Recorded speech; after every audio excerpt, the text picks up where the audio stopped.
Salut, c'est Mpouy, on se retrouve pour une nouvelle vidéo. Dans cette vidéo, je voulais vous parler de comment être son propre patron. Donc vous le savez, sur cette chaîne, on fait beaucoup de vidéos marketing et business. Mais lancer son activité, c'est aussi s'autogérer. S'autogérer, c'est compliqué, ok? Donc, soit vous êtes dans une situation où vous lancez votre activité et que vous êtes à fond dedans, soit vous êtes aussi dans la situation où vous travaillez à côté, mais en même temps, vous voulez faire un complément de revenu, vous voulez démarrer un business et vous dire, bah, quand ça marchera, je lâcherai mon activité principale. Mais le problème qui se pose dans les deux cas, hein, c'est un problème de rigueur. Ça veut dire que vous avez du mal à vous lever et à continuer d'atteindre vos objectifs. Vous avez du mal à respecter votre programme. Vous vous dites demain je vais faire ci, après-demain je vais faire ça et finalement vous ne le faites pas. Donc là on est vraiment dans l'objet de cette vidéo, c'est de se dire comment réussir à être son propre patron. Donc dans cette vidéo, je vais vous donner des astuces pour que vous puissiez arriver à respecter vos engagements, à respecter ce que vous vous dites que vous allez faire et être enfin le bon patron pour vous-même. C'est parti, on y va. Yeah.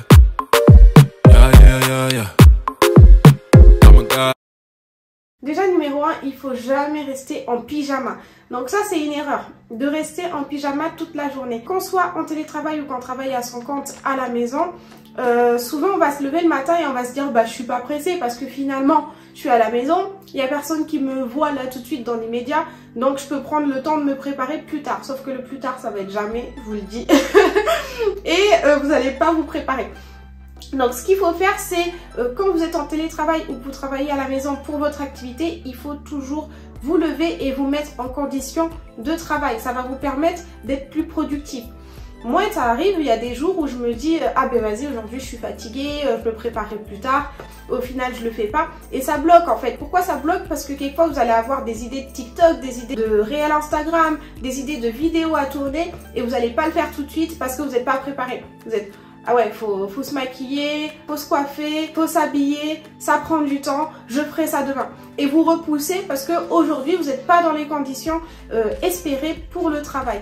Donc ça c'est très important, ne restez pas en pyjama, levez-vous et mettez-vous en condition de travail. Vous allez être productif tous les jours et toute la journée. Alors deuxièmement, c'est avoir ces espaces de travail. Donc c'est bien d'avoir un espace de travail, pourquoi? Parce que quand vous travaillez de la maison et que vous êtes dans votre canapé ou dans votre lit, c'est pas propice à la productivité tout le temps. Ok? Parce qu'en fait, il n'y aura pas de séparation à quand vous êtes dans votre bulle sérieux en mode warrior du travail et quand vous êtes dans votre canapé, dans votre lit à chiller. Ok? Si vous restez dans le canapé comme ça, bah, au final vous allez passer votre temps à chiller. Alors que là, quand vous vous levez et que vous vous dites je suis sur mon espace de travail et je me concentre pendant 2 heures, pendant 3 heures, vous allez y rester et vous allez être plus concentré parce que vous êtes dans une zone définie propice pour le travail. Vous pouvez aussi aller dans des espaces de coworking. Donc il existe des espaces où bah, les auto-entrepreneurs, les créateurs de contenu, entre eux, vont pour aller travailler, discuter un petit peu, etc. Espace de coworking, ça existe et c'est quelque chose aussi que vous pouvez regarder pour éviter de travailler seul à la maison ou quand vous n'avez pas forcément de bureau chez vous. Alors, troisièmement, il faut bien organiser votre planning. C'est-à-dire que déjà dans la semaine, il faut répartir vos tâches. Qu'est-ce que vous allez faire lundi, mardi, mercredi, jeudi, vendredi? Ok. Ensuite, qu'est-ce que vous allez faire pour chaque journée individuellement? Pour chaque journée individuellement, il vous faut une to-do list avec 3 top priorités. Les 3 top priorités, ça veut dire je finis pas ma journée si ces 3 top priorités, elles sont pas remplies au moins à 90%. Ok? Donc ça, c'est important de travailler avec ces top priorités. Ça vous permet de pas passer à côté de vos tâches. On le sait, quand on a beaucoup de choses à faire en même temps, on va partir sur Google pour un truc et en même temps, on va croiser une page qu'on avait ouverte avant-hier et on va se dire ah ouais, mais en fait, je devais faire ci et en fait, je devais faire ça et au final, on s'en sort plus. Aussi, n'hésitez pas à mettre, si ça vous aide, des time limits aux tâches. De vous dire, bah ok, j'ai beaucoup de choses à faire, donc je vais avancer aujourd'hui sur 3 choses, mais pas plus d'1 heure par tâche, ok? Ou pas plus de 2 heures par tâche. Donc vous mettez un time limit et ce time limit, il vous permettra soit d'éviter de ne pas travailler assez sur un sujet. Quelquefois, il y a des sujets, on va vite, on bâcle ou autre.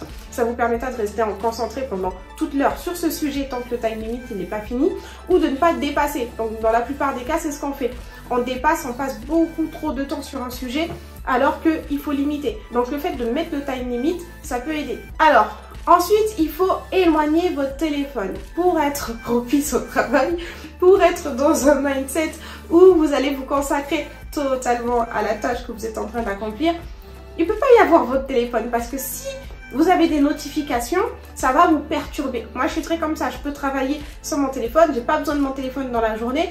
Mais à partir du moment où je mets mon téléphone à côté de moi, si j'entends ping, zouz, papa, donc directement, je vais être alertée et je vais vouloir voir. Même si c'est un truc à 2 balles et on me dit, vous connaissez peut-être sur Instagram. Non, je connais pas. Arrête de me proposer ça.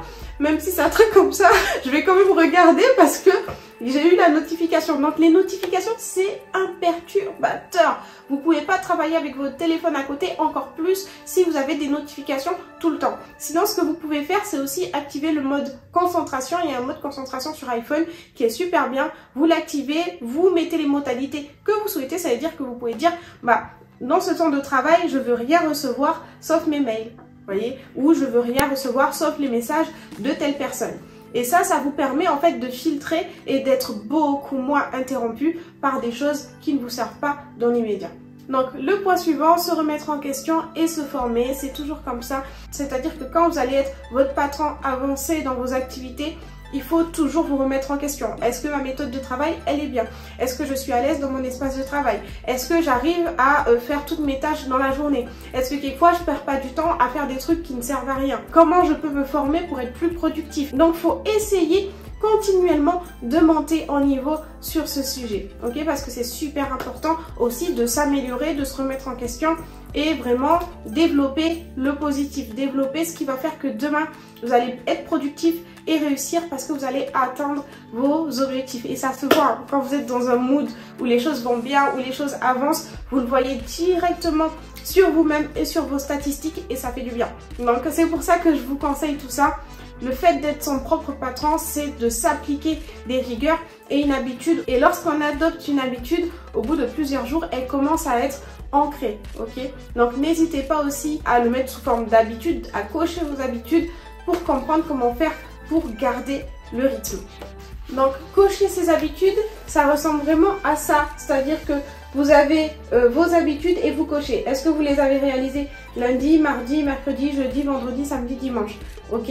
Donc pour ceux qui ne savent pas, j'ai fait un carnet de productivité, un carnet d'objectifs qui vous permet en fait de vous organiser au jour le jour. Ok. Il est disponible sur Amazon en français et en anglais. Donc n'hésitez pas, les liens je vous les mets en barre de description. C'est la fin de cette vidéo les amis, j'espère que vous l'avez aimé. Moi en tout cas j'ai aimé la faire. N'hésitez pas, dites-moi en commentaire pour ceux qui sont salariés et qui gèrent en même temps un business, ou pour tous ceux qui sont auto-entrepreneurs, comment vous faites pour gérer votre temps, comment vous faites pour vous appliquer une certaine rigueur et vraiment respecter les plannings que vous vous êtes donné. Moi ça m'intéresse de savoir et je veux bien qu'on échange sur tout ça. Donc n'hésitez surtout pas. Si vous n'êtes pas abonné à ma chaîne, abonnez-vous à ma chaîne, activez la cloche de notification, comme ça dès que je sors une nouvelle vidéo, vous serez informé en premier. Je vous mets mon Instagram juste ici et on se retrouve la prochaine fois pour une nouvelle vidéo. Yeah. Yeah, yeah, yeah, yeah.